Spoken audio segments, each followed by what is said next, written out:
ఇక సర్కార్ బడుల్లో అత్యాధునిక బోధన ఉచిత సేవలకు ముందుకొచ్చిన 6 స్వచ్ఛంద సంస్థలు సీఎం సమక్షంలో విద్యాశాఖ ఒప్పందాలు చేసుకుందట.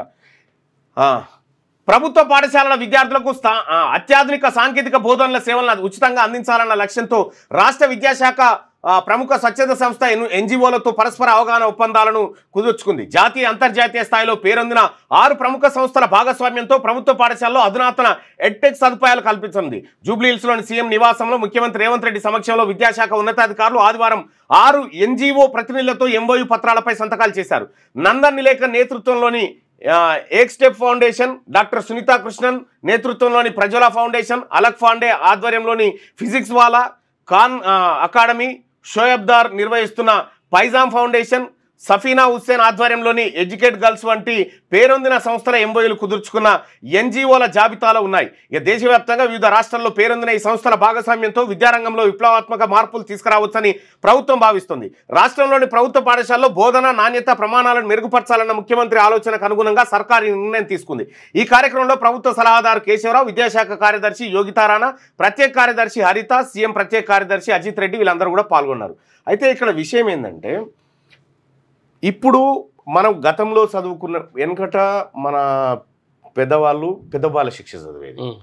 పెద్ద బాల శిక్ష చదివితే 5-6 తరగతి చదివిన పెద్ద చదువు లెక్క. ఏం చదివినట్టు పెద్ద బాల శిక్ష చదివినానికి ఆ తర్వాత వచ్చిన చదువు, ఆ తర్వాత మారిన చదువు, ఆ తర్వాత మారిన చదువు, ఇట్లా క్రమంగా ఒకప్పుడు ఏది బీటెక్, ఆ తర్వాత ఆ పై స్థాయిలో ఎంటర్ అయ్యేటువంటి కంప్యూటరు ఇవాళ ఎల్కేజీ యూకేజీ కాడికి వచ్చేసినటువంటి సందర్భంలో పిల్లలకు ఈ విద్య పట్ల ఇప్పుడు ఆర్టిఫిషియల్ ఇంటెలిజెన్స్ ఉంది. ఈ ఆర్టిఫిషియల్ ఇంటెలిజెన్స్ని మనము 1వ తరగతి నుంచే పిల్లలకు బోధిస్తే వాళ్ళు రేపు 10వ తరగతి అయ్యే వరకల్లా మిగతా ప్రపంచంతో పోటీ పడడానికి మన సర్కార్ బడి విద్యార్థులు ఉంటారనేది మనం ఒక ప్రతిపాదన చేసినాం రాష్ట్ర ప్రభుత్వానికి. సరే, రాష్ట్ర ప్రభుత్వం కూడా పిల్లల భవిష్యత్ విషయంలో కొంత సానుకూలతగానే ఉంది, ఆలోచించింది. ఆ విషయంలో ముఖ్యమంత్రి గారికి ధన్యవాదాలు.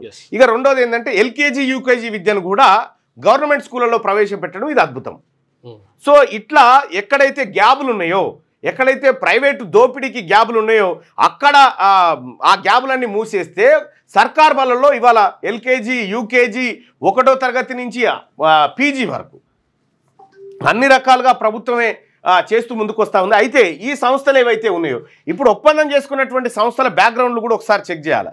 ఎందుకంటే ఇందులో నాకు ఒక సంస్థ గురించి నేను ఒకసారి రీసెర్చ్ చేస్తూ ఉంటే ఒక సంస్థ కొద్దిగా తికమక సంస్థ ఉంది.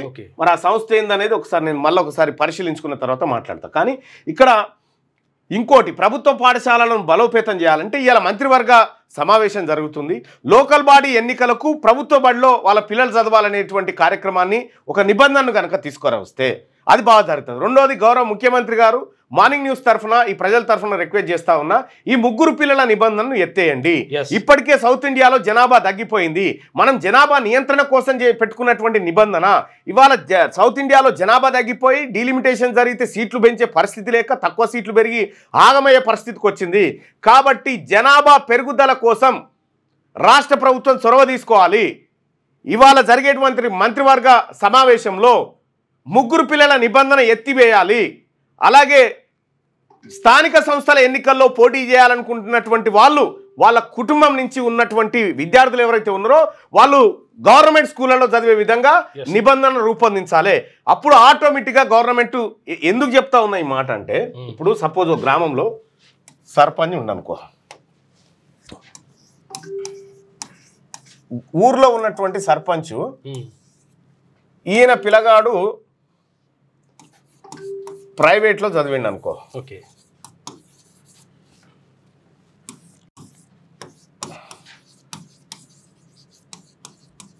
గవర్నమెంట్ స్కూల్ ఇది. ఇక్కడ ఏం జరుగుతుంది అంటే సర్పంచ్ పిల్లగాడు ప్రైవేట్లో చదివితే సర్కార్ బండి పట్టించుకోడు. అదే ఈ నిబంధన ఇక్కడ మార్చి ఖచ్చితంగా వార్డు మెంబరు, సర్పంచ్, ఎంపీటీ, జెడ్పీటీసీలుగా పోటీ చేయాలి. మరి పిల్లలు లేని వాళ్ళు ఎట్లా? పిల్లలు లేని వాళ్ళకి ఏం లేదు. రెండోది, ఇక్కడ మరి మా పిల్లలు అయిపోయింది కదా, 10th వరకు అయిపోయింది కదా, మా పిల్లలు ఇప్పుడు ఇంటర్ డిగ్రీలో ఉన్నారు కదా అని అంటే 10thలో చదువుండే నిబంధన తీసుకో. అప్పటి వరకు ఏదో కొన్ని రోజులు సర్కార్ బడిలో చదివిన నిబంధన తీసుకురా. ఇది తప్పేం కాదు. ఇది ఇటు ప్రభుత్వ బడులు మెరుగుపడతాయి. రెండోది, ఇక్కడ సర్పంచ్ కొడుకు కనుక గవర్నమెంట్ స్కూల్లో చదివితే సర్పంచ్ గారు వారానికి ఒకసారైనా పోతాడు గవర్నమెంట్ పోయి ఆ టాయిలెట్ బాగుందా, భోజనం బాగా పెడుతురా, పుస్తకాలు బాగున్నాయా, సార్లు చదువు బాగా చెప్తురా, ఇవన్నీ చూస్తారు. కాబట్టి నిబంధన కావాలా. రెండోది ఇదివరకు ఫస్ట్ ఏమో ముగ్గురు పిల్లల నిబంధన ఎత్తేయాలి. దయచేసి లైవ్లో పాల్గొంటున్నటువంటి మిత్రులారా, ఇవాళ అత్యంత కీలకమైనటువంటి సమావేశం జరగబోతా ఉంది. ఏపీ ఆల్రెడీ ముగ్గురు పిల్లల నిబంధన ఎత్తేసింది. ఏపీ ఎత్తేసింది ముగ్గురు పిల్లల నిబంధన. తెలంగాణ కూడా ఇవాళ రాష్ట్ర ప్రభుత్వం ముగ్గురు పిల్లల స్థానిక సంస్థల ఎన్నికల్లో పోటీ చేసేటువంటి వాళ్ళకి ముగ్గురు పిల్లల నిబంధన ఏదైతే ఉందో దాన్ని ఎత్తివేయాలి. మీరేమంటారు? మీ ఒపీనియన్ తెలియజేయండి ఒకసారి. 6వ తరగతి నుండి 10వ తరగతి విద్యార్థులకు గొప్ప అవకాశం. ఏపీ, తెలంగాణ మరియు సిబిఎస్ఈ విద్యార్థులకు ఎలాంటి అడ్మిషన్ ఫీజు లేకుండా సంవత్సరానికి కేవలం 1000 రూపాయలకే ఐఐటీ స్టాండర్డ్స్ తో ఆన్లైన్ ట్యూషన్స్ చెప్పబడును. 15 ఏళ్ల సుదీర్ఘ అనుభవం గల ఫ్యాకల్టీతో క్లాసులు నిర్వహించబడును. ఇప్పుడే ప్లే స్టోర్ నుండి ధర్మవాహిని యాప్ ని డౌన్లోడ్ చేసుకోండి. వివరాలకు సంప్రదించండి 7893051526.